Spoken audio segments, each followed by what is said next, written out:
Yeah, it's that's all over the Americas, not just North America. It's all over the Americas. All kinds of betrayal in general, and this is still new. This is still fresh, and me personally, to give you a context, I work with a lot of relatives from Oklahoma, a lot of relatives from Arizona that are recovering from these substance abuses. It's because of that trauma, of that suppression of the spirit, and I see how that trauma is still very present within them, within our communities. Just because our own neighbor isn't inside of a facility recovering for rehab doesn't mean they don't have an addiction. Doesn't mean they have these traumas. Doesn't mean that they don't think about suicide. That's all over the country, not just people who are melanated like our relatives. Even though like they'll look at us like, who are like us talking about like, I'm more indigenous than you. Right. You know, And I have light skin, and so I constantly kind of do have to prove my nativeness through knowledge or just saying, oh, I'm actually registered or whatever. I find myself having to like prove myself sometimes.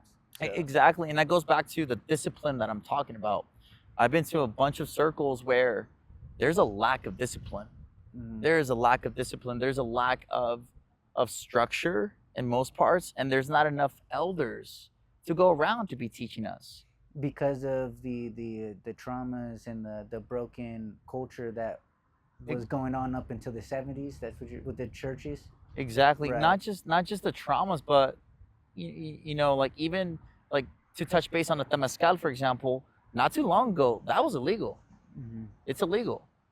There'll be like, I believe like during the 70s or 60s, they had to go deep in the forest to build the sweat, do the ceremony, complete it, tear it down. And that might have been their last sweat ever. There's people that died for that. There's people that died for these ways of life, and I'm very fortunate, and I don't forget that. I know it. One thing I did learn from a Totelka elder of mine.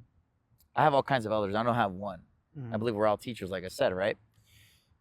It's all interwoven. He said, Chalchi, one thing I noticed is that there's so many elders all over, you know, Mexico or below, or here in the States, where they get to a point where they have nothing to fall back on.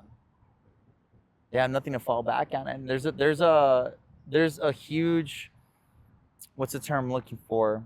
It's controversial, where, and I've received a lot of arrows for this, and that's fine. I'm willing to take the arrows to be that radical change, to bring this information to the best of my ability to people that need it. Not just our people, but other relatives from the medicine wheel, from the yellow nation, the white nation, the black nation, etc. We need each other as a human race right now. Team Earth, man. Yeah. Like Team Earth. There's a lot of people that lost these ways of life because of the programming. But going back to that is a lot of cultures from South America or even Mexico have been adopted by people. A lot of people say appropriated, but I learned this from an elder. His name's Quatli. And he says, I don't like to call it appropriate. He likes to call it appreciated. You know, and I've met a lot of people that aren't indigenous, and they've done the work. And I'm gonna bring up a nonprofit right now, and it's called Dance of the Deer Foundation. I went to a workshop up north a couple weeks ago, and this Caucasian man has practiced the Huichol ways for over 30 years. But his story is like, oh, this is legit. His son, who's older than me, how old are you again? I'm 27. He's older than us. He grew up in those ways. I felt a little weird, honestly, being the only indigenous individual in that workshop. However, respect for the way, the context that they're holding themselves. Now, a lot of people might get triggered because I just said that. One thing I like to say, and this is where this is what I'm talking about, discipline, that a lot of our people are lacking. Spirit's gonna choose people. However, it's gonna choose them to keep these ways of life alive. It's gonna happen, and I'm expressing this because not enough of our people are willing to take that responsibility as a leadership position. When you're in a leadership position, you got eyes on you, man. You got eyes on you. You got to walk really carefully. Anybody can ruin your life. Coming as a man to man, and this is real. One woman can ruin your life. one person can ruin your life. Cancel culture, that's a whole other subject. Right. Right. But going back to what I'm trying to say here is there's a lack of discipline. There's a lack of being that example of what we need as a leader in our communities. Mm-hmm. Right. So yeah, I'm gonna pause there because I'm just kind of splurging. No, you were actually on a really good track, mm-hmm. and it was making a lot of sense. So the leaders, right? This is where we're at. Is we are stepping up because there aren't enough people to come in and teach us, and there aren't enough of our own indigenous people who want to step up and take that responsibility because it is a lot of work. For example, like peyote ceremonies. Once you start a peyote ceremony, you're committed your life to going every season. You're going 4 times a year, and you can't stop. You're not supposed to stop. And as you progress and you keep going, you end up leading these ceremonies. You end up being the fire watcher. You end up being the spirit, the light in the darkness while you're there, where mm-hmm. people's spirits are calling upon you and you're helping them out. And to make that sort of commitment to the peyote spirit and into that ceremony and to this life commitment is hard. And with the whitewashing of our culture and the killing and genocide of our people, we've lost that connection, that energy that makes us want to do that, makes it a part of our culture. It was our culture and it was just our way of life.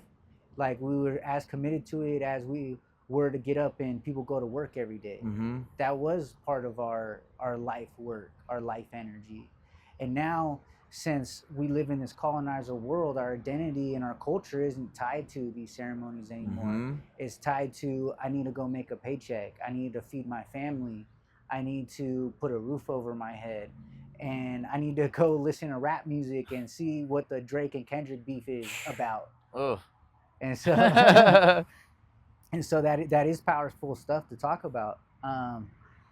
And feeling called upon by spirit is another big energy life force that once you give that commitment and you feel that connection from spirit, then you'll feel called and you'll have that power within yourself to go commit and do that, mm-hmm. which people don't realize.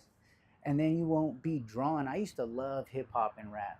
Before I started into this indigenous path, this red path, this black path, whatever path that you want to call it, I was really into hip hop. I even wanted to be a rapper for a little bit, and there's nothing wrong with that. But now that I'm further along this path, I don't find myself even remotely interested on what these rappers are talking about, or